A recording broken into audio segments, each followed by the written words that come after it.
Let's give him a round of applause and welcome. So let's say welcome. Thank you very much. Talk about the possibility of mind control. A bit of a contentious subject for some people, but there's numerous claims that Disney have collaborated with the likes of the CIA and the DoD in the area of mind control research. One of the most famous accounts actually comes from a lady called Cathy O'Brien, who wrote a book called Transformation of America, pictured there. And it's a story of ritual, sexual and occult-based abuse and torture as part of what she called the presidential model mind control programming. And it includes accounts of victims undergoing conditioning, Disney-associated locations, that sort of thing. And she discussed the possibility of further triggering, what they call triggering, caused by underlying imagery and archetypes seen in numerous Disney films and television programs. But I just want to quote you from her book. She says, "My father took us to see Walt Disney's Pinocchio, explaining that my brother and I were his puppets still in the carving stage. The distortions of reality that these and other Disney-themed movies provided, when coupled with my father's government-trained conscious and subconscious controlling influence, began to further erode our ability to discern fantasy from reality. During Christmas vacation 1974, my father flew us all to Disney World by route of Tampa, Florida. Ignorant of geography, it did not occur to me that Tampa was out of the way to Disney World until my father drove the rented van to the gates of MacDill Air Force Base. Military personnel met me there and escorted me in top secret high-tech mind controlling facility for behavioural modification programming." And she also said that in that point in her life, so far, I had only been to MacDill and Disney World for government military programming. And we have another account here from this lady called Bryce Taylor, also known as Susan Ford, from her book Thanks for the Memories. She says, "Walt Disney took me to an office and told me that he was my real father. He said the Mickey Mouse Club was my real family, where I really belonged. Everyone was always telling me I belonged to a different family than my parents, and I didn't understand. It was all very confusing. Walt Disney seemed nice, but I wasn't with him for very long.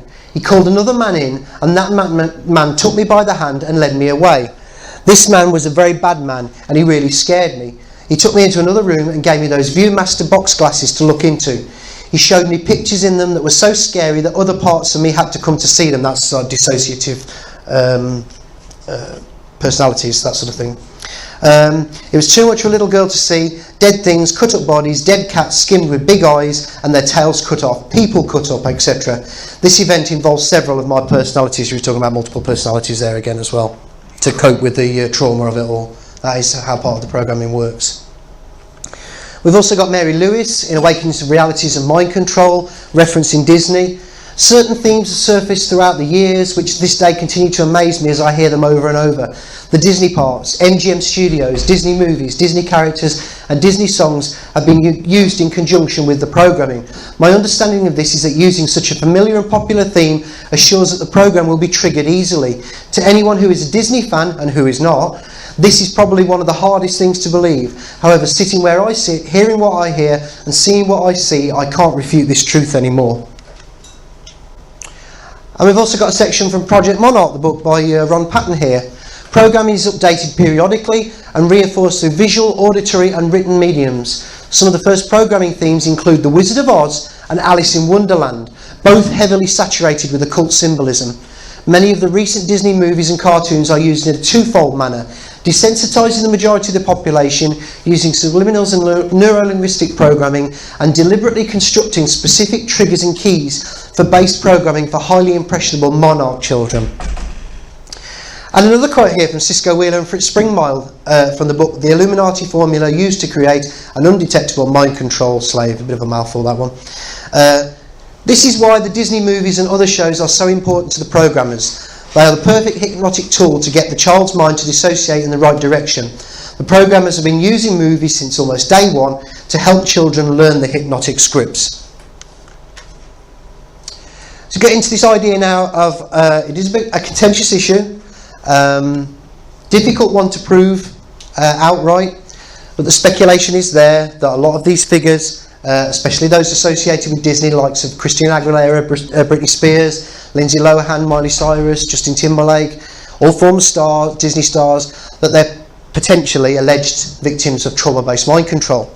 And we have these bizarre situations unfolding in their lives, their personal lives. Many of them go through personality fracturing breakdowns, resulting in periods of time in rehabilitation, disturbing changes in their appearance as well. One of the most famous here, Britney Spears, walked into Esther's hair salon, shaved off all of her hair. One of the witnesses who was in the beauty shop at the time described her as saying she was tired of having these things plugged into her and doesn't want anybody to touch her. So if we consider the notion that these personalities are victims of mind control, just consider that for a moment, their professional image offers many subtle clues and not so subtle clues as well. You see these themes in the media output time and time again. You've got multiple versions of the artist, multiple personality disorder possibly, disjointed reality, self-harm, descent into mania and insanity, cracked mirrors and glass, which is allegedly indicative of fractured altars, butterflies, which we know is metamorphosis, bird cages, which is entrapment, puppets, dolls, which is a form of control, as they say. And I mean, just taking one example here, Britney Spears, one of the many celebrities who display such symbolism in her videos, music, album covers, that sort of thing. We've got the bird cage and the cracked mirrors, all that sort of thing. But she's not the only example. It's right through Hollywood, it's right through the music industry. We've got Mark Devlin here tonight, who researches this stuff inside out, and he'll really put you on track with this sort of stuff, because it's really, it's mind-boggling. It's all over the place, it really is. So, if this symbolism is connected to trauma-based mind control programming, does the abundance of the symbolism in the media continue to serve as program triggering, or a kind of top-up, when you get top-up on your mobile phone credit and whatnot? It keeps topping them up, keeps reinforcing the programming. And then we do have to consider the mass effect that these triggers therefore might be having on people like us, just the average large viewing public are watching these things. Is something going on there? Do we know? Do we know what's going on? If it's affecting us, in what way? And there's been very few celebrities who've actually talked about the possibility of mind control in Hollywood. And there are one or two exceptions. One of them is Roseanne Barr. I do have a few questions about Roseanne Barr. There are allegations that she may have actually gone through trauma mind control programming herself. But nevertheless, what she says is very, very interesting.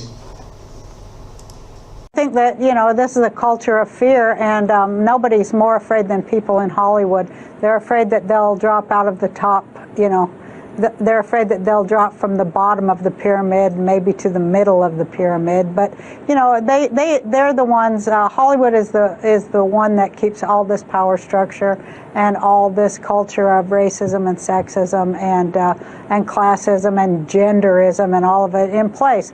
They continually feed it, and they make a lot of money doing it. And they do it at the behest of their masters who run everything. So, they're not going to get brave enough to do that. I mean, I think that there aren't many of us who are brave enough to do that. And I'm just, I'm lucky that I can do it, and I feel that I do it on behalf of many people in Hollywood too. I go to Hollywood parties, or occasionally I go to Oscar parties and things like that, and people, big stars, people will grab me by the arm and take me aside and say, "I just want to thank you for the things you say." And it blows my mind, but that's the culture. It's a culture of fear for sure. And it's a big culture of mind control too. MK Ultra mind control rules in Hollywood. If you don't know, Google that and look into it. Well, what's interesting actually about Roseanne Barr is that the program that made her most famous, called Roseanne, the comedy show, was actually a product of ABC Disney. And there is, I'm not a particularly big fan of the show or anything like that, but I did research it, and there's this storyline in the 8th season of the series where all the family go to Disneyland for a couple of days. It takes place over several episodes. And I think it's her stepson, the character of her stepson in the series, decides he wants to go and work at a Disney-type sort of theme park. And the storyline is all these people that work there have all been like brainwashed, and they're like drones sort of running around the place. And he goes to Roseanne and says, they don't conduct brainwashing at these sort of things. And she turns around and says, "Yeah, right, and I put my right weight on my driving licence." Of course they do, So I mean, and then how they got that through with Disney, I'm not entirely sure, but there you go. So I just briefly want to go over some of the sexual subliminal and embedded subliminals. Hardly what you'd expect to find in a child-friendly output of Disney, but there's loads and loads of examples. If anybody is easily offended by sexual imagery, please shut your eyes now and I'll tell you when you can open them again, but it's not that offensive. But anyway, we'll start with this one. Male sexual organs in the Little Mermaid poster. Maybe they should have called it Little Willy. Got Jessica Rabbit in Who Framed Roger Rabbit for a few frames of film, who's showing that she's a member of the Anti-Panty Brigade.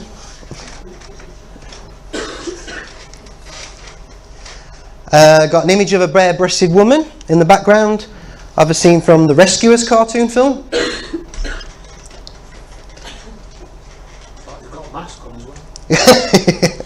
Yeah. This one's a bit of a contentious one. The makers of the film said that it actually spells out SFX as in special effects, but I don't know. I think we're looking at sex there in that. And the Lion King. We've just got this one from the Lion King poster. I wonder how many people would actually recognise that if they just looked at that. It's a bit like that image of the young and old lady. Which one do you see, or do you see both? Yeah, it's pretty blatant when it's there and when you finally realise it's there. And possibly embedded sex, word sex, in the poster for Tangled.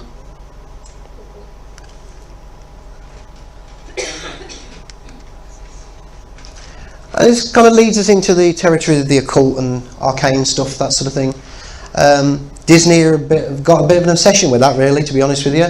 Early film Fantasia, 1940, the finale of the film, Night on Bald Mountain, treats a viewer to a ritual where the devil, Shanabog, summons evil spirits to this ritual where the devil, summons evil spirits, restless souls from their graves. The spirits dance and fly through the air until they're driven back by the sound of an Angela spell. I mean, you can't get more occult than that.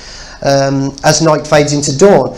But what's interesting is that ritual would have been the antithesis of accepted mainstream religions in the world in the 1940s. So you have to wonder how they get away with it. And of course this theme has continued time and time again in films. Got the notion of selling your soul to the devil, Devil and Max Devlin, magic and occult themes, Summer Magic, Mary Poppins, Bedknobs and Broomsticks, The Black Cauldron, Hocus Pocus, beliefs and symbolism of secret societies, Alice in Wonderland, Something Wicked This Way Comes, The Three Musketeers, National Treasure, The Prestige. It goes on and on and on. There's just a few examples there. And when we're in that sort of territory, you can't escape the proverbial Illuminati symbolism as well. This is one example from Disney DuckTales episode Yuppie Ducks, with an eye chart in the background that reads, "Ask about Illuminati."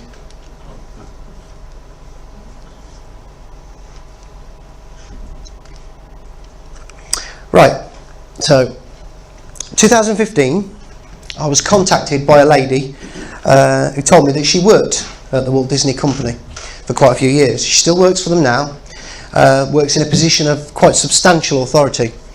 And she told me that she'd read some articles that I posted on my blog at the time about Disney, and some of the chapters from my 2013 edition of Science Fiction and Global Agenda, the sections that looked at Disney. And she told me that my instincts about Disney were largely correct. And she began to tell me about some of her personal experiences that she'd had whilst working for Disney. And over a period of months, we built up a level of mutual respect for each other and trust. And I decided to ask her, as you do with these things, if she could supply me with some evidence, basically, of her work credentials. Because, you get these people sometimes that say, oh, I worked for this, or I did that, da-da-da. And I thought it was important. If she got offended by it and she didn't want to, then so be it. That would be the end of it. But I needed to see that she was on the level, basically, because what she was telling me was really quite profound. She was very reluctant initially to reveal too much personal information to me because of a specific experience that she'd had at Disney. And she did eventually recount the full story to me, and I understood precisely why at that point she had these reservations, particularly about fully disclosing what she'd experienced, what she knows. But she did provide me with detailed information, and it has allowed me to confirm her work credentials, position, and her history at the company. I mean, you can never be 100% sure with these things, but I'm about 99% sure now that she says she is exactly who she says she is, that she does what she does, and that she's had the experience she's had. But due to the sensitive nature of experiences, I am honour bound to her not to reveal information that could identify her or the nature of the events that frightened her into basically going public, to me anyway, and a few other people, about Disney. But I'd explained to her that I was going to be doing this presentation, and I asked her if there was a few generic questions that I could ask her and that she could give me some answers for, so you could get a bit more insight into what it is that basically is going on there. So we'll start, because we were just talking about subliminal themes and that sort of thing. I asked her, do you know if subliminal themes and images are intentionally inserted into Disney output, and if so, why? And this is what she said. Yeah, they are. It's common knowledge in the company. Some are put in just for kicks, but more are dictated from higher up. You know, there's actually a cover within a cover. At some levels, Disney employees know that the company have been tapping the conspiracy folk as a new audience demographic. It's true that there are folks who hate watching Disney films, but they still watch and pore over the material to look for subliminals and hidden stuff. So they've become part of the audience by default. It sells more DVDs and theatre tickets, and as a result the imagery is put in to cater for them. But that's only a very small part of the reason why it's done. There are high-up suits in the company who have some way-out beliefs, and they want it seen and reflected in the products. There are rituals that go on all the time. People do talk about them. I've never seen one personally, but I know it goes on. There are a lot of people working at Disney who are into the occult, arcane mystery stuff and mythology. It's actually something that they look for when screening new employees to work as Imagineers. You know, writers, directors, CG animators, those sorts of jobs. Ritualistic techniques and themes concentrates and directs the energy to and from the viewer. The company is obsessed with that. So this idea of employing people who've got the knowledge already, you know, they're into that sort of thing, is actually commonplace in the mass pop culture media industry. And there is an example. Mark Renaud, president of Social Scientists and Humanitarian Research Council of Canada, and he noticed in this document, Social Scientists for Knowledge and Decision Making, that people in the software game industry, because he's talking about computer games in this particular article, tell me that there is a great demand for humanities graduates in the high-tech industry, where a mastery of myth and literary archetypes is fundamental to inventing games that sell. If that applies for computer games, it must apply for everything else as well. It must apply for films, television programs. It can't not. A couple of important quotes I just want to highlight here. This one's from Rubadari, The End of Magic. Review of The Force Awakens. We're coming to Star Wars shortly as well. Story is not myth. Myth is the ultimate form of story. It is story that resonates in the cells of the human being. It has certain behavioural characteristics. It is not a form of storytelling that anyone can do, because it does not rely on the normal tropes of storytelling. Myth does not depend on characters, effects and plot. It depends on symbols, archetypes, sacred spaces and transformations. Normal types of story depend on storytelling craft. Myth depends on invocation. You must be able to summon the archetype. Mythical intelligence elevates character into symbol and archetype. And also a quote here from the researcher Jay Dyer, who's done some excellent research into the way Hollywood works and that. The new mythologies that come from Hollywood give us meaning for our lives, to program us with a new perspective that is intended ultimately to break down our traditional classic views of family and relationships, to say religion or anything like that. Hollywood exists to give us our new narrative, our new gods. And I find it interesting, quite obvious really, that most of the gods that people worship these days have their origins in astronomical identifications, you know, planets and stars and things like that. So it's interesting that these figures in Hollywood are called stars, things for us to worship. Or not. So another question from my Disney contacts. Is there any evidence of Disney's involvement with mind control research and experimentation, particularly those military CIA projects such as MK Ultra? This is what she said. The problem with the term mind control is that it's too general and non-specific. Disney does engage in psychological does Disney engage in psychological programming? Totally. Look at those poor saps who work at Disney World and other resorts. The rules and mantras they are drilled with before they can work there. Total brainwashing. It's not quite so bad at corporate levels of Disney, but there are still plenty of real batshit crazy people on the payroll who buy the whole Disney ethos. Some started out that way, others were conditioned over a period of time. It doesn't work with everybody though. I don't think it works in the case of this lady. The sort of mind control you are referring to does get talked about very quietly, but if you get heard talking about it, you're in for a world of hurt. It's like it's bad for the company's image, and I know why. From personal experience, I have learned the hard way that Disney's numero uno reason for existing is to engage in worldview warfare.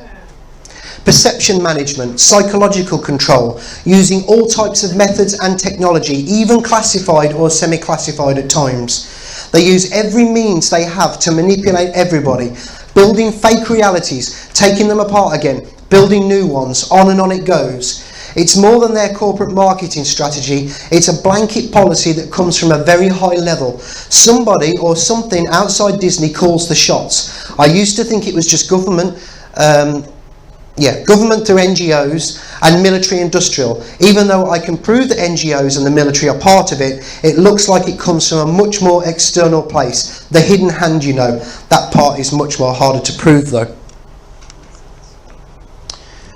So I asked my Disney contact if she had any specific insight into the overall agenda and goals of Disney. And she was quite cryptic at this point because she answered with 3 words. And I understood why in the end, but I didn't understand to begin with. She said energy and consciousness. I asked her if there was any way to evidentially demonstrate the overall goals and agenda of Disney. Was there a paper trail that we could follow for researching? Strangely, at this point, she actually suggested that the best place for me to start was by scrutinising the Disney ABC television series Lost, and by extension, those creative people that were involved in the making of the show. So, for those people who don't know much about it, I just want to briefly give you a rundown on the show. Lost was a global hit for Disney ABC, revolutionised the way television was, science fiction and drama was produced at the time. The pilot episode broke broadcasting records for viewing figures. The show was picked up in dozens of countries around the world. Many of the actors became overnight stars. Lost had this very simple story, hardly original. A plane crashes on a seemingly deserted island, tropical island. The surviving passengers have to rally together to stay alive. But it soon becomes clear that the island is a very strange place indeed. Lost displays many Disney staples that I've talked about tonight, such as Egyptian, Masonic, secret society symbolism. We've got the all-seeing eye, Egyptian hieroglyphics, we've got the statue of Tarot there, numbers, that sort of thing. We've got the duality of the black and white, the Masonic, the scales, the balance, that sort of thing. This is a very brief interview with one of the actresses that was in the show, Michelle Rodriguez, talking about what Lost might actually be about. There's so many unexplained things that occur. A lot of people think that it's the government's doing it. A lot of people think that it's Mother Nature acting up. I think it's both. You know, numbers are interesting. Alchemy could have something to do with it too. I think they use a lot of alchemy in the show too. They hint at it. They hint at, you know, stars and signs and masonry. A lot of that symbolism is in there. Several of the characters, sorry, I'm jumping a slide here. Several of the characters subjected to programming, mind control programming, at the hands of the island's inhabitants, who call themselves the Others.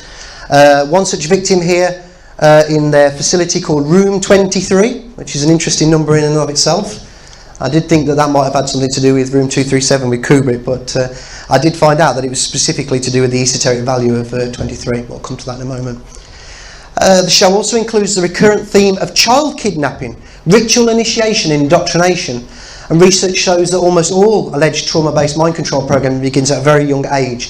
We have this character of Walt in the show, who's abducted, experimented on, traumatised by his experiences at the hands of the Others. And at one point he appears, as do several characters in the show, presenting the shush gesture, hand gesture, indicative of kept secrets. And this is rife in Hollywood and the music industry. And what is the secret that's being kept? If it's just a secret of mind control or far more, I don't know. But they like doing it. Got a disproportionate large number of references to the Wizard of Oz and Alice in Wonderland. As researchers, mind control researchers before, saying about these two stories, these two narratives. There's just a few examples here, but there are many, many more in the show. Multiple allusions to Saturn worship in the show as well. And you'll see why that's important in a moment. We have this purple dawn that fills the sky in two-part story in this show. The massive crocodile-headed statue, Tarouet, once guarding the shores of the island, which took me to this book, 1907, Ancient Egypt, The Light of the World by Joel Massey, who wrote, Horus, as Sebek, was the great fish of the inundation, typical of food and water. This great fish is the crocodile, which is applied to Horus as a figure of force in his capacity as solar god. So we're talking about sun worship there.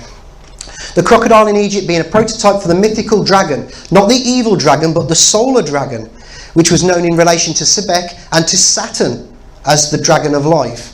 In one of the Greco-Egyptian planispheres, this dragon keeps its original form and remains a crocodile. So we have it indicative of Saturn. And we've also got lots of Greek mythology in it as well. We've got Pindar and Hesiod, named Cronus as the ruler of the Elysian fields, location depicted as the afterlife. And that was a theme that was repeatedly visited in the show. There were many fans of the show who thought that what was really going on in this series, that all the characters had died and they were in some sort of limbo. So it ties in with this Saturn stuff again. We've got some versions of Saturn mythology story. The deity described as having been banished to the island of the blessed, the location of the Elysian fields. So we've got that again. For his crimes against the world, to restrict his power and influence exclusively to the island. And it's interesting in the show because we have this black smoke monster as well, which is very indicative of Saturn in the show, who cannot escape the island, actually, for that matter, without doing certain things. And so I looked at this quote from Aaron Sullivan, author of Saturn in Transit. Cronus' conclusive fate was to retire to the islands of the blessed, where on the Elysian fields he ruled benignly over returned heroes and other Chthonian inhabitants. Saturn, born of Earth, returned to Earth. So in May 2015, another interesting contact here, this chap called Robert Goodman. Robert Goodman is a long-standing friend of the Lost co-creator and multiple episode writer and showrunner Damon Lindelof. Some people might know him also as the co-writer of Ridley Scott's film Prometheus, but he's worked on a lot of Hollywood projects. Robert Goodman directed me to this series of articles that he'd published on his website, and also some letters and some emails that he'd had sort of email contact backwards and forwards with Damon Lindelof. And these pieces show that Damon Lindelof has a huge amount of occult arcane insight. This is a brief interview he did with American Jewish Life magazine. No more significant there than the fact that just that Damon Lindelof is actually Jewish. He's from a Jewish family. He says, "My father was into the Illuminati and the number 23. So he was a big reader of Robert Anton Wilson." There's one of his books pictured there. "There was intentionality behind using 23. The number 23 repeatedly appears in the show. That insight was confirmed by my contact, Robert Goodman. He'd taken some of his emails and written them about that and that contact that he'd had with Damon Lindelof. And he said, this is from Damon Lindelof, he was saying to Damon Lindelof, "Mass of the Illuminati, which I read from your father's library and which I suspect you read and were inspired by." Some more of these emails confirm that Lindelof had taken an interest in the Priory of Zion as well, and the book Holy Blood, Holy Grail by Lincoln, Bajan and Lee. Most viewers of Lost haven't recognised the evidence being manufactured before their eyes in colour and HD, yet when I started reading Holy Blood I had been looking for only general inspiration of Lost along the lines of religious conspiracy, hadn't been expecting the very specific allusions I found. And this is something that Goodman had wrote here, talking about this one specific character in the show, Rose Nadler, who wears this necklace with a cross on it all the way through. Rose's attachment to a necklace cross, making the coupling of the rose cross representing the Rosicrucians. However, this illusion is crucial to understanding Lost because it occurs in the pilot episode. When I first realised your show's Priory connections, I thought I had establishing first the theme of religious conspiracy hoax and then later particularising the scion, and that you might have produced pilot before you'd particularised it. To the contrary, the occurrence of the rose cross in the premiere proves you were working the Priory angle all along. So, like I say, he's documented his friendship with Lindelof and the Lindelof family. And it turns out that Robert Goodman attended this group that studied, amongst other things, the teachings of Immanuel Velikovsky. So we're getting back into the Saturn stuff again here. We're also getting back into the territory, we're also getting into the territory of like the electric universe, all that sort of stuff. So, basically, we know that that Lindelof would have been well versed in the notions of catastrophism and golden age of Saturn. So we had this one member of the group called Charles Raspel, and he espoused concepts very much in line with what Velikovsky believed. And this is what Robert Goodman says. He's basically just telling his story of how he became involved with the Lindelof family. Charlie Raspel took a course on the subject given by Clark Welton at the New School for Social Research in New York in 1979, just after Velikovsky's death. At the end of that course, Charlie and Dominic Carlucci formed a study group initially from attendees at that course. I'm informed about Charlie in part by David Lindelof, that's Damon Lindelof's father, an original and continuing member of that group. The study group continued to meet approximately weekly for over 20 years, although its membership changed and interest became more diffuse. Charlie also became interested in the methods of the Saturn theorists, explaining recurring motifs in art in terms of things people saw in the sky, although he rejected the idea that the planets were aligned Saturnally. Charlie differed from other theorists in their ascribing planetary catastrophes to close encounters between Earth and other massive bodies, Venus, Mars, meteors or asteroids, and thought it more likely that orbital anomalies and other strange sights in the sky were caused by, and hence correlated with, general electromagnetic disturbances, it's interesting, in the solar system that also caused effects on Earth, rather than crashing planets themselves causing catastrophes. Charlie also thought some disastrous or spectacular effects on Earth that others might give as evidence of planetary or interplanetary catastrophe were actually more local EM effects close to the Earth or parts thereof.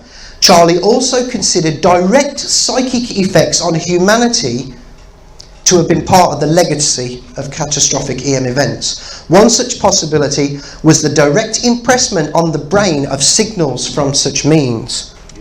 So we're getting into the realm now of energy and consciousness, which tied in with what my contact said. He continues, Damon Lindelof's father was very interested in the ideas of Immanuel Velikovsky, attended conferences on related catastrophism. Damon didn't seem that interested in the topic, but I wouldn't put it past him to incorporate it into Lost. So whether he was interested or not, as Goodman was saying in that, we know that Damon Lindelof was at the very least very well versed in the subject. And the reason why is because of what's in Lost, basically, as a starting point anyway.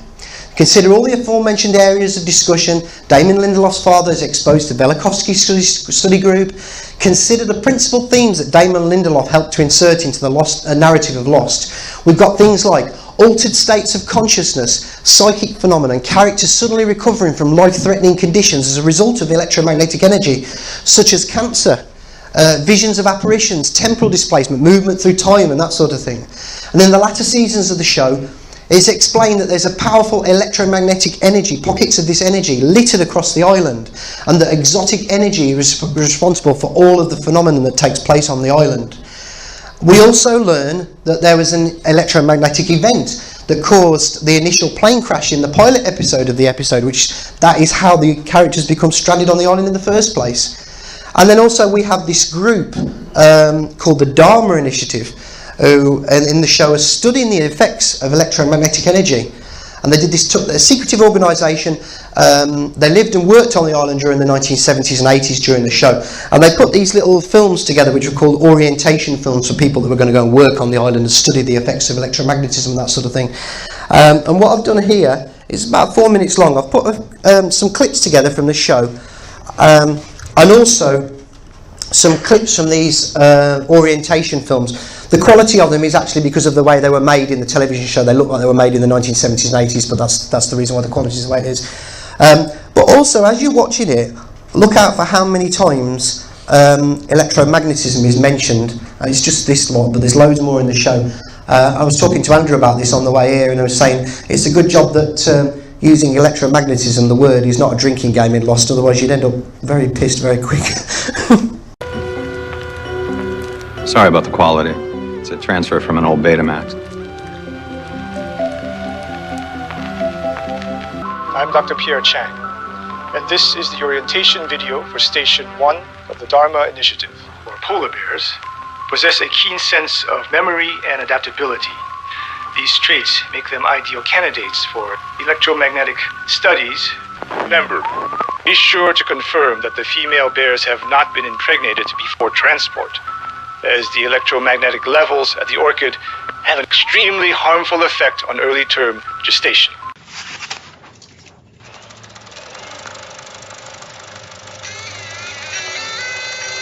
The Dharma Initiative was created in 1970 and is the brainchild of Gerald and Karen de Groot. Imagine a large-scale communal research compound where scientists and freethinkers from around the globe could pursue research in meteorology, psychology, parapsychology, zoology, electromagnetism. But the film says this is an electromagnetic station. And I don't know about you, brother, but every time I walk past that concrete wall out there, my feeling's hot. You see this? Interesting. Good thing this is titanium. Almost no magnetic attraction. I think the film's pretty self-explanatory. Really? All I heard was something about electromagnets and an incident. And then things got real interesting. There was a loud clunking and a hum like a magnet, a big magnet. It was really very frightening. There are certain places with great energy. Spots on the Earth, like the one we're above now. Perhaps this energy is geological, magnetic. Or perhaps it's something else. Electromagnetism, geologically unique. The incident, there was a leak. So now the charge builds up, and every time we push the button, it discharges it.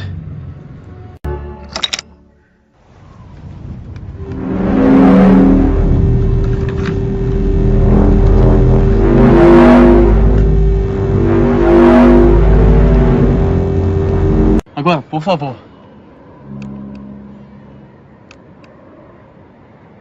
Well, the failsafe key must have detonated the electromagnetic anomaly. But 2 weeks ago, our underwater beacon stopped emitting its locator signal. There was an event, an electromagnetic pulse. Magnetometer is picking up a hell of a lot of anomalies down here. Desmond, has he recently been exposed to high levels of radiation or electromagnetism? This is the vault, constructed adjacent to a pocket of what we believe to be negatively charged exotic matter. The electromagnetic energy within the island can be highly volatile and unpredictable. The room we're standing in was constructed years ago over a unique pocket of electromagnetic energy. That energy connects to similar pockets all over the world. The people who built this room, however, were only interested in one, the island. Yes, the island. Pierre, if it was caused by the electromagnetism, we need to know. You want to see it now? That man is on a stretcher as a consequence of the electromagnetic activity that your drilling unleashed down here. I've been working on this project for 6 years, designing a station that'll be able to manipulate electromagnetism in ways we only dreamed of. Have you thought about the consequences of drilling into that pocket? According to Faraday's plan, you must get the bomb as close as you can to the source of electromagnetism. These are grid maps that the Dharma people used to identify pockets of electromagnetism.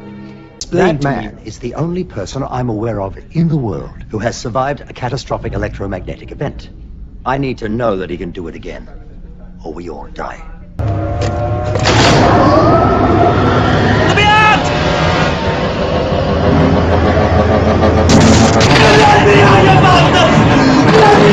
They had him under armed guard. He threw me into a wood shack and blasted me with a massive amount of electromagnetism. If you don't mind my asking, Desmond, how can you be sure what it was that he blasted you with? Experience.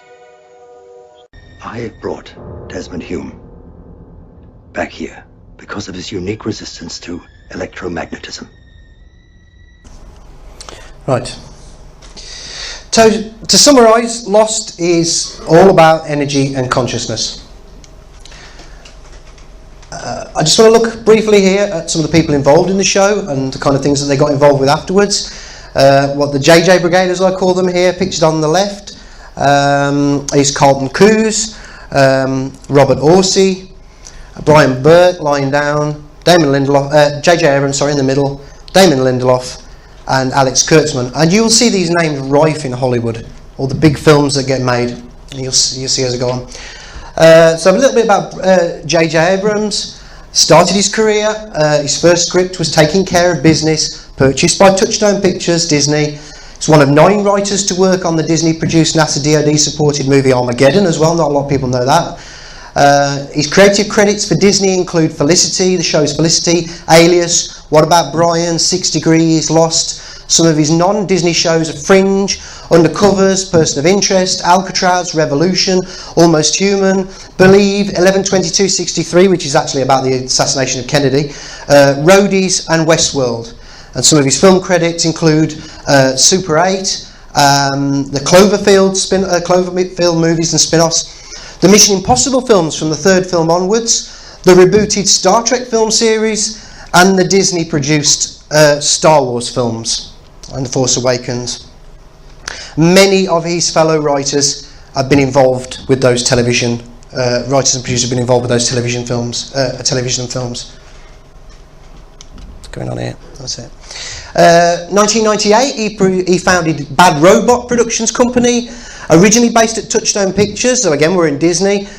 Moved by Abrams to Paramount Pictures and Warner Brothers Television after his contract with ABC expired in 2006. His fellow brigade member Brian Burke serves as the executive vice president of the company.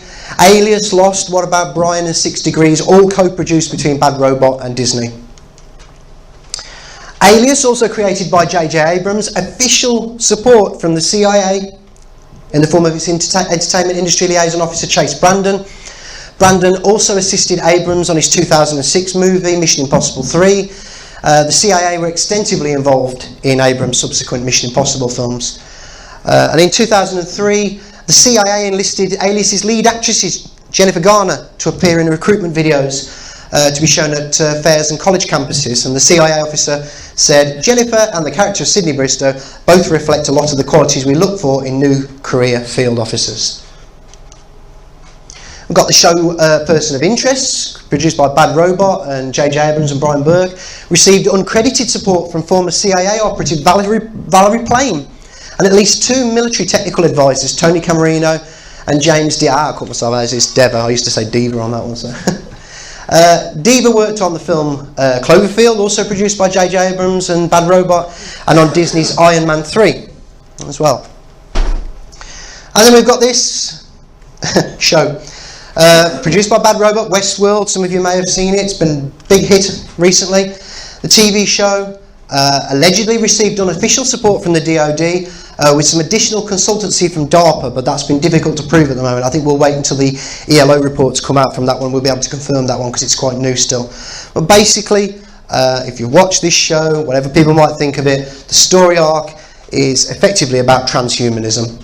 It's about trauma-based mind control slaves serving the violent and sexual urges of elite corporate types whilst trapped inside a Disney-style theme park. That is basically what the show is about. And because I needed to research it, I lost 10 hours of my life with that one, so I'll never get them back. Bad Robot's Revolution TV series, it ran for 2 seasons, I think it was, received substantial support from the United Nations via the Office of Coordination of Humanitarian Affairs in conjunction with, get this, Department of Energy. The show was also allegedly supported by Department of Defence in a military technical capacity. These are all Bad Robot J.J. Abrams shows and films.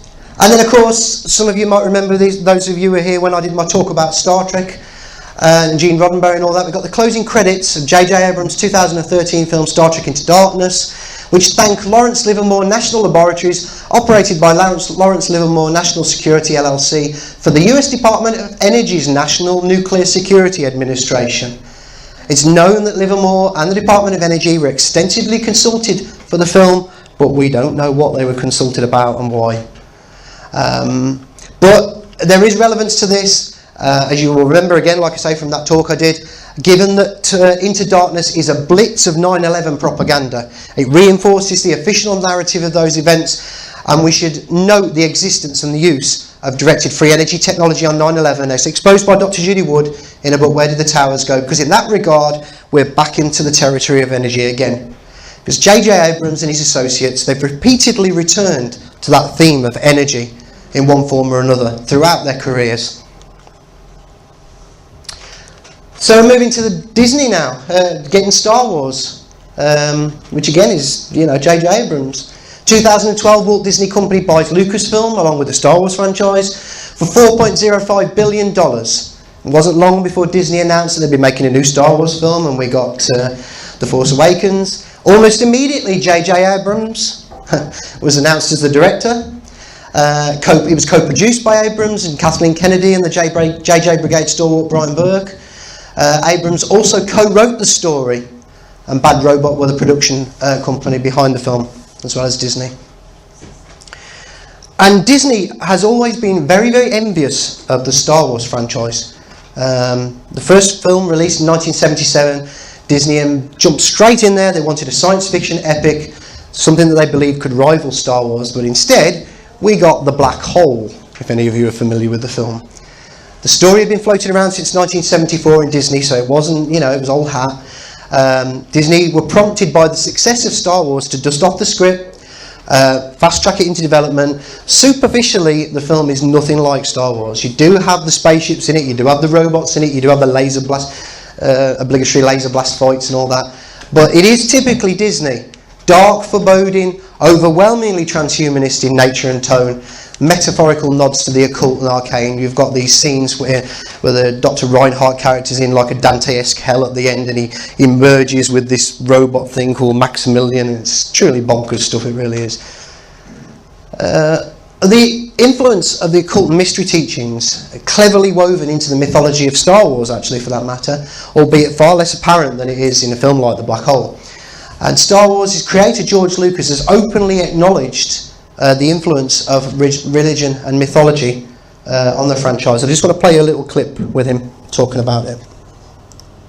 My last mentor probably was Joe Campbell, who asked a lot of the interesting questions and exposed me to a lot of things that made me very interested in a lot more of the cosmic questions and the mystery.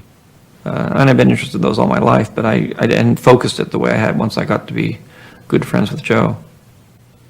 I don't see Star Wars as profoundly religious. I see Star Wars as taking all of the issues that religion represents and trying to distill them down into a more modern and more easily accessible construct that people can grab onto to accept the fact that there is a greater mystery out there. If it's a tool that can be used to make old stories be new and relate to younger people, that's what the whole point was. It's interesting as well that he uses the word mysteries there several times. These ideas of old stories being new again. One example, there are many in the Star Wars films, but just one example here is the fall of the Jedi Knights in the film Revenge of the Sith. It's a metaphor for the story of the Knights Templar. Very much like Lucas's Jedi, the Knights Templar were an order of warrior knights, but also a band of religious and scholastic monks. Like the Jedi, the Templars took an oath of poverty, obedience, chastity, and forbidden from pursuing romantic or sexual relations with the opposite sex. Both the Jedi and Templar initiates had to face trials in their training as well. And like the Jedi's allegiance to the Chancellor of the Republic, which is the Emperor, Lord Palpatine, the Templars followed the orders of the Pope. And there have been a number of websites that have noted the similarity between the visage of Palpatine and the former Pope Benedict XVI. I'll make of that what you will. The Revenge of the Sith, the Jedi are hunted down and executed following the interestingly named Order 66. Numerically, if you break down the letters in order, you actually get 666 with that one, so make of that what you will. So the order is implemented by Palpatine.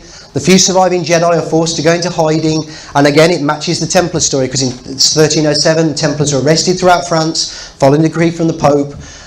All Templars were crushed everywhere in the Catholic Empire.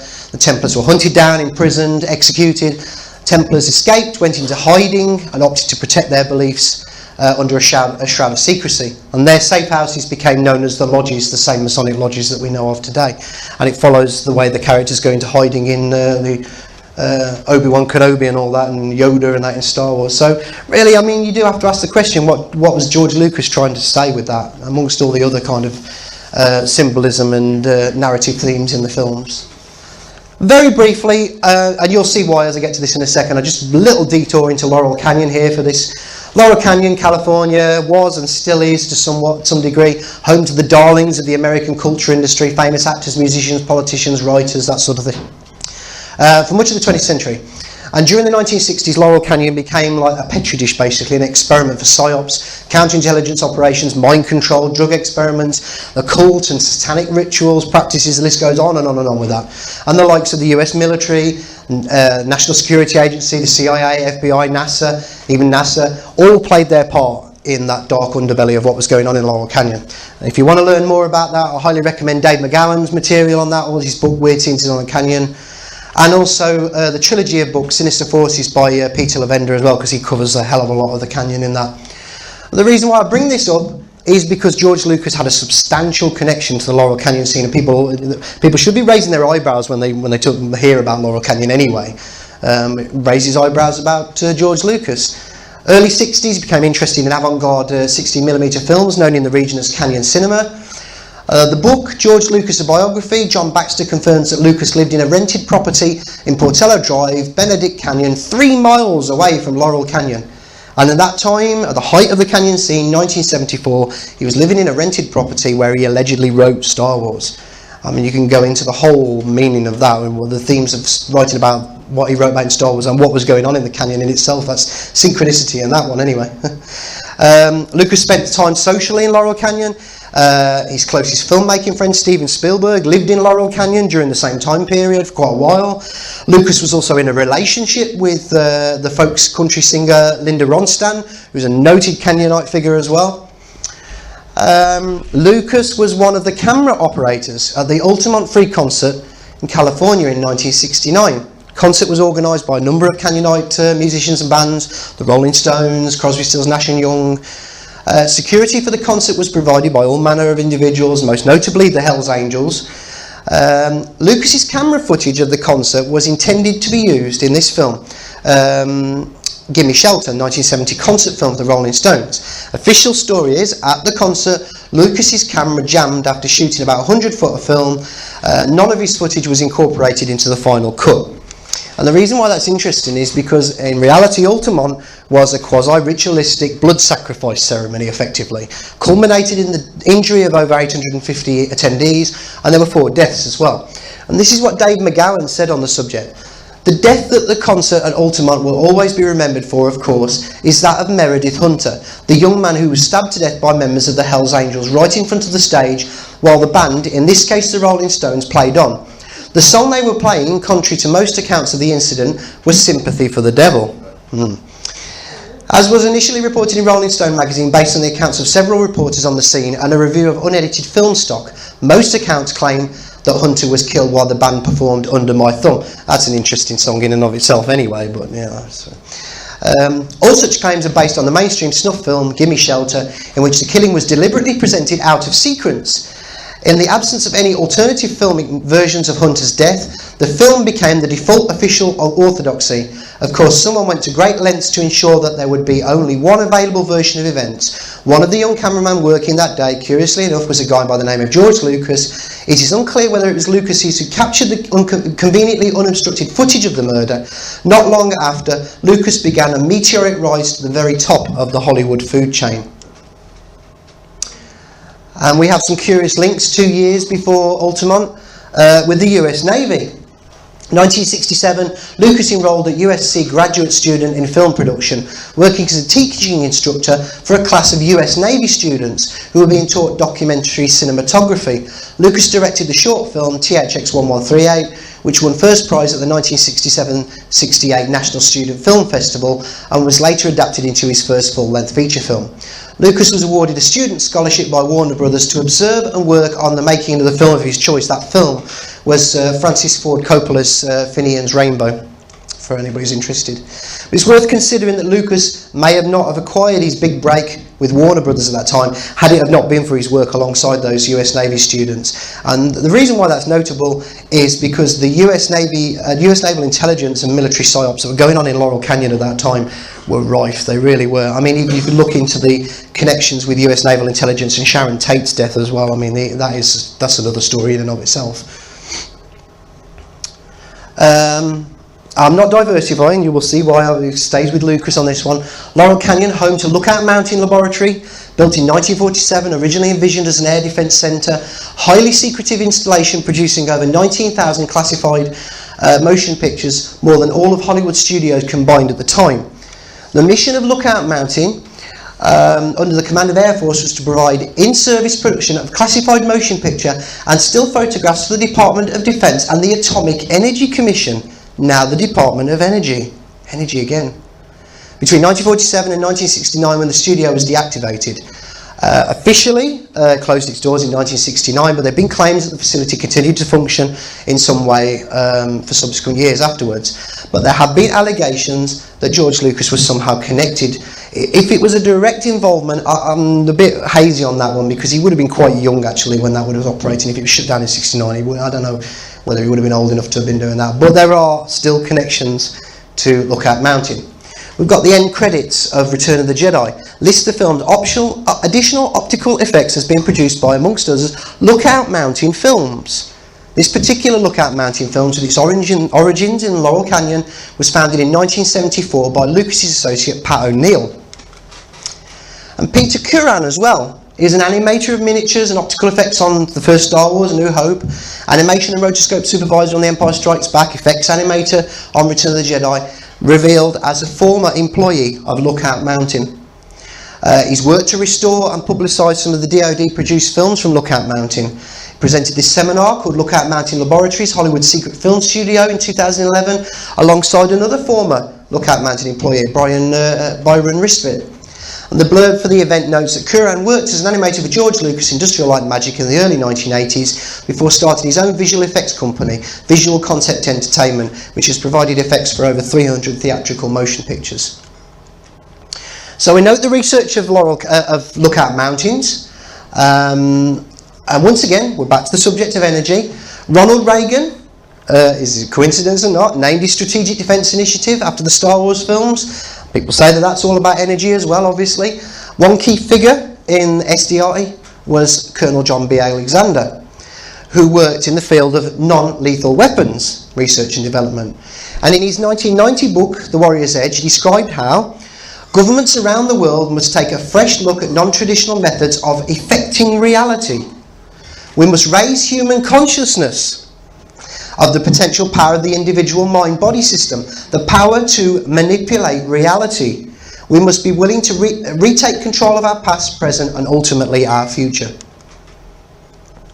And he also described how Return of the Jedi gave him the template for this clandestine project that he was involved in the 1990s called the Jedi Project, which the aim was to seek and construct teachable models of behavioural physical excellence using unconventional means. According to Alexander, the Jedi Project was to be followed up to neuro-linguistic programming skills by using the influence of friends such as Major General Stubblebine, who was then head of the US Army Intelligence and Security Man. He managed to fund Jedi. In reality, the concept was Old Hat, rechristened by Alexander. And Alexander also took a keen interest in other projects before that, most notably the 1st Earth Battalion, which envisioned this idea of super soldiers with psychic skills. Which, you know, synchronistically, brings us to the core concept of Star Wars again. And the Force is what gives the Jedi his power. It's an energy field created by all living things. It surrounds us, it penetrates us, it binds the galaxy together. For my ally is the Force, and a powerful ally it is. Life creates it, makes it grow. Its energy surrounds us and binds us. Luminous beings are we, not this crude matter. You must feel the Force around you. May you be with me. Everywhere. The Force can have a strong influence on the weak-minded. So, I mean, you know, we're talking about energy and consciousness again, all that kind of thing. But we have to ask the questions about why Disney's always coveted for the Star Wars franchise, particularly in mind of that idea of energy and consciousness again. And again, also, what about the almost universal popularity of Star Wars? Why it became a global phenomenon literally overnight? And you have to ask these questions. Why so many people adore Disney films, and why so many people adore the Star Wars franchise? Because it has a hypnotic effect on its fans, it really does. I grew up loving Star Wars, you know, so I know how much of an effect it can have on people. So I wonder why it has this effect on people. And there may be a possible explanation for this, and you can take of it what you will. Preston Nichols, co-author of the book The Music of Time, he was allegedly involved with the infamous Montauk project, connections to phenomena such as the Philadelphia experiment. In and of itself, that's all about energy again. But this is what Nichols claims. In the 1970s, he contacted by his close friend Mark Hamill, the actor who played Luke Skywalker in Star Wars, and he was then filming the first Star Wars film. And Nichols claims that Hamill talked about George Lucas needing a sound man. And Nichols, who'd had much experience in the field, asserts that he was recruited to work on the film. Whether he did or not, I don't know, but this is what he claims.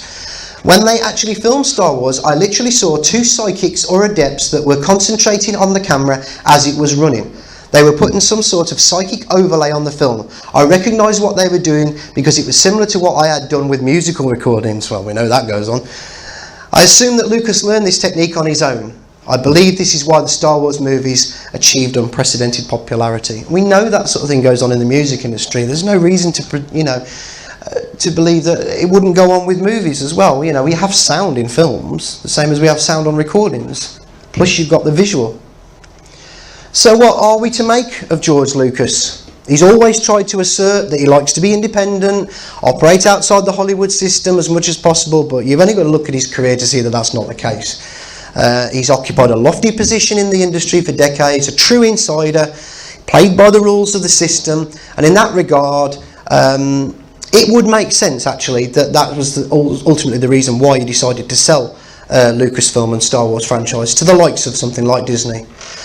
But, and this is where it gets really strange, December 2015, George Lucas interviewed by the journalist Charlie Rose regarding his feelings about Disney's ownership of Star Wars and what had come of it. And this is what he said.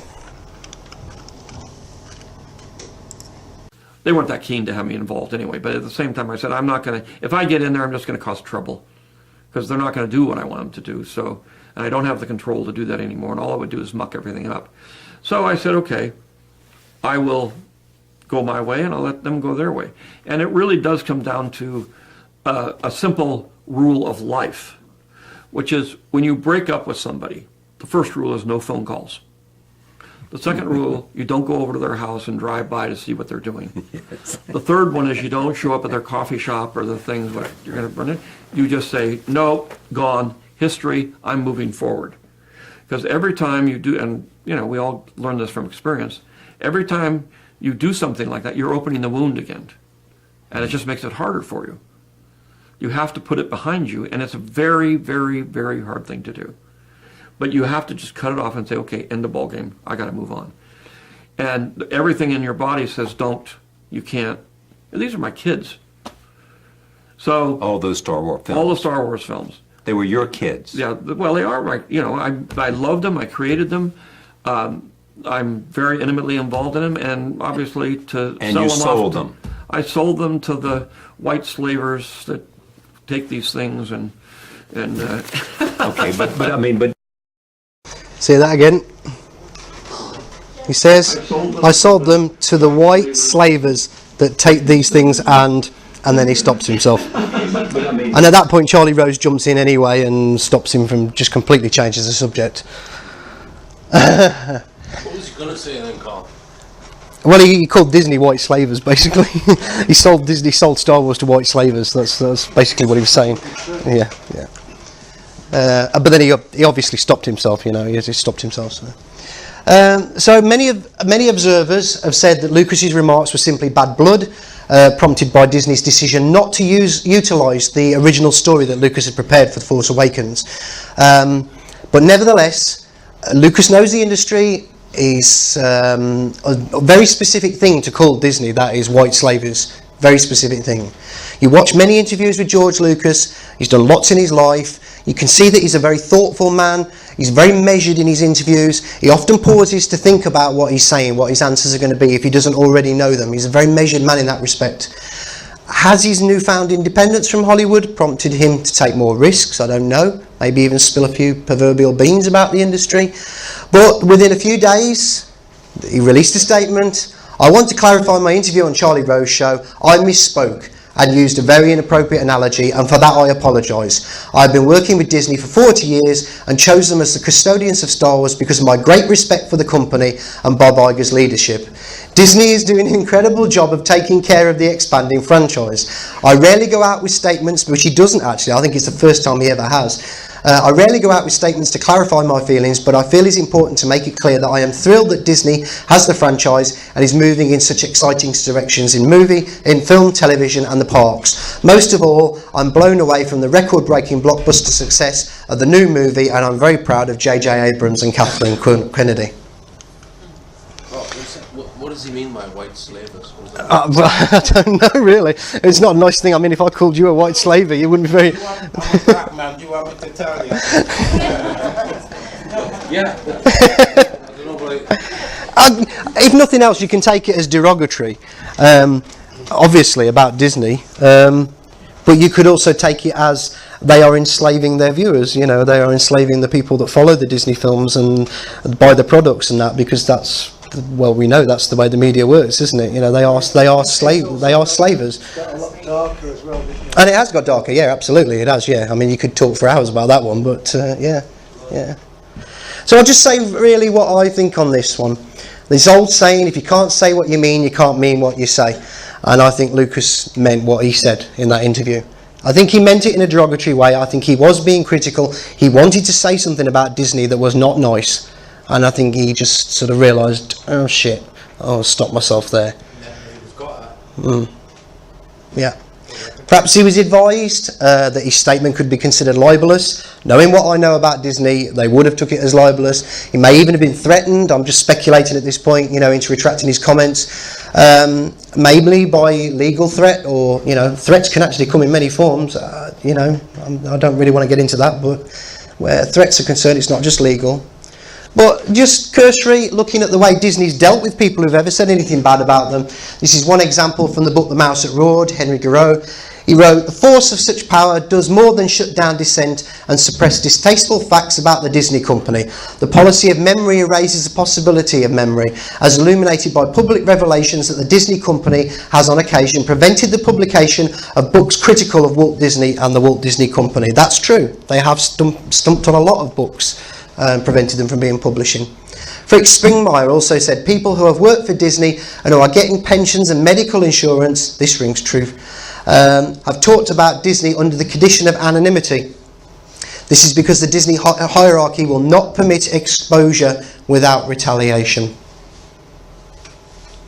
So that's, as I've written it here as well, that is one of the reasons why I've written an awful lot of stuff that's on the screen tonight. I mean, then Disney might not necessarily be interested in anything that I've got to say about them, but you never know.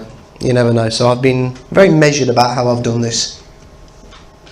So some final thoughts on Disney and their obsession maybe with consciousness and energy. Some few facts here just to bear in mind.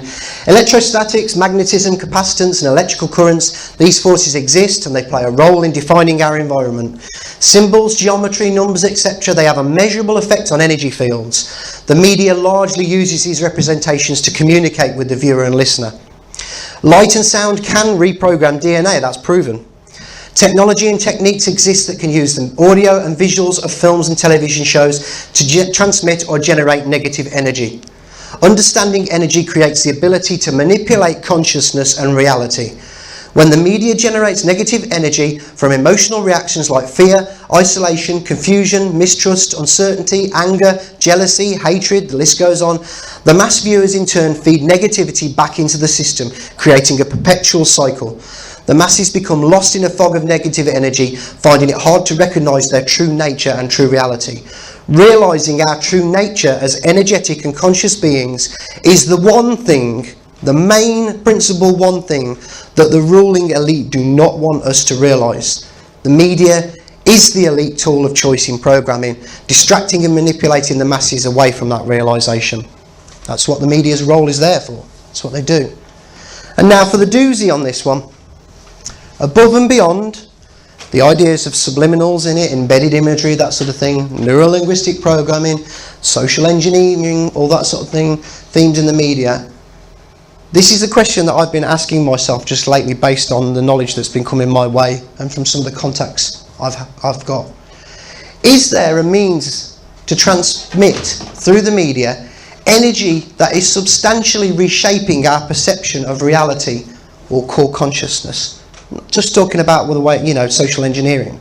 Talking about actually changing us as energetic consciousness, energetic beings. Some media whistleblowers claim that technology and technique is being tested on the unwitting public via the likes of television right now. So I just want to finish with this quote from the French sociologist and philosopher Jean Baudrillard, 1996 work, The Perfect Crime. This is the story of a crime, because that's what the media is really. It's committing a crime. A crime of the murder of reality and the extermination of an illusion, the vital illusion, the radical illusion of the world. The real does not disappear into illusion, it is illusion that disappears into integral reality. It is an unconditional realization of the world by the actualization of all data, the transformation of all our acts and all events into pure information. In short, the final solution, the resolution of the world ahead of time by the cloning of reality and the extermination of the real by its double. So what do we do about this? Well, there's not really a lot, but there is one thing we can do to start with, is just stop paying our attention to this all the time. Get rid of it. And if we have to watch it, we watch it objectively. I use it I don't watch much television at all anymore. I use it as a research tool for when I'm doing things like this. You really do have to take a step away from it, because what is it doing to us? Really, what is it doing to us? I've been talking about films and television programs here. You talk about game shows, you talk about reality programming, you talk about documentaries, you talk about the news.